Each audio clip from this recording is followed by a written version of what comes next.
Alright, Kamee, this is one of your discus throws at the Army trials. We'll take a look at it here in full speed, and then we'll rewind it and slow it down and critique it a little bit.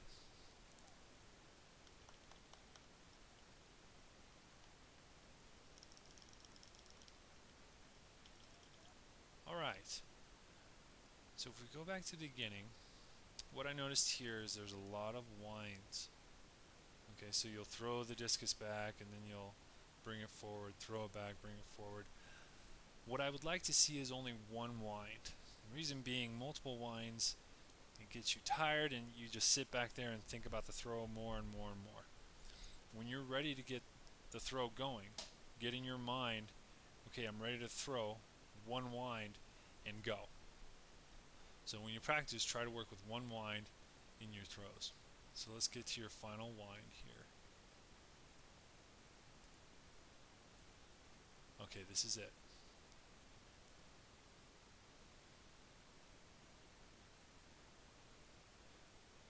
So right off the bat, main thing I see here is, you see how narrow your right foot is, close to your left foot? The right foot needs to be wider to create some force going into the middle of the ring. So to fix that, all you gotta do is just stick your right foot out a little bit more.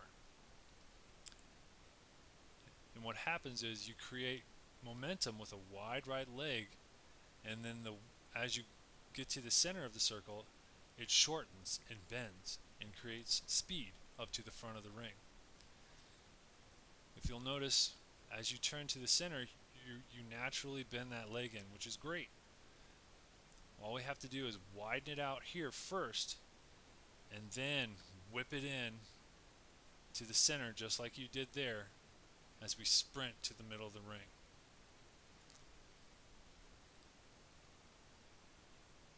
Alright, so out of the back we stay low here, but if you'll notice your hip levels there, as you progress, see how you kind of rise up just slightly and then you dip back down.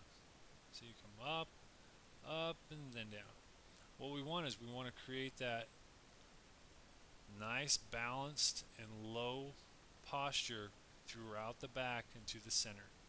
So if you're low, rotate on that bent left leg and stay low into the center. So that way we don't have to go up and down and then back up to the throw.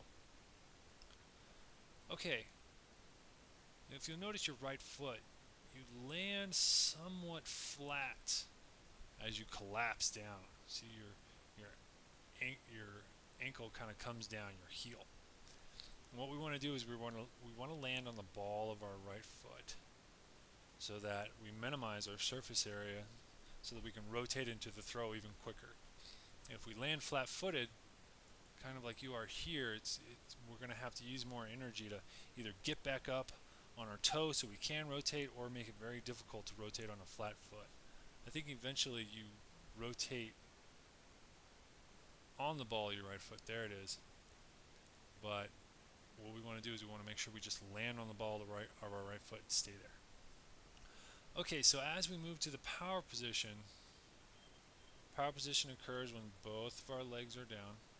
Okay, so the discus is already out of our hand, and that's when the left foot here comes down.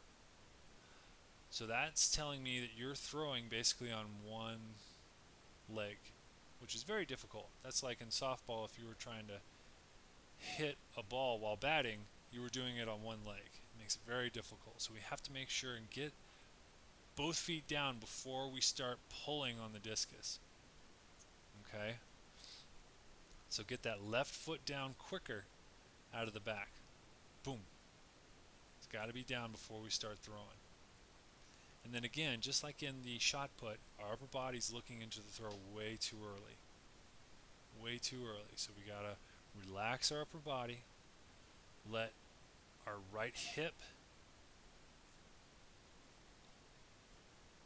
needs to be into the throw first before the discus comes out.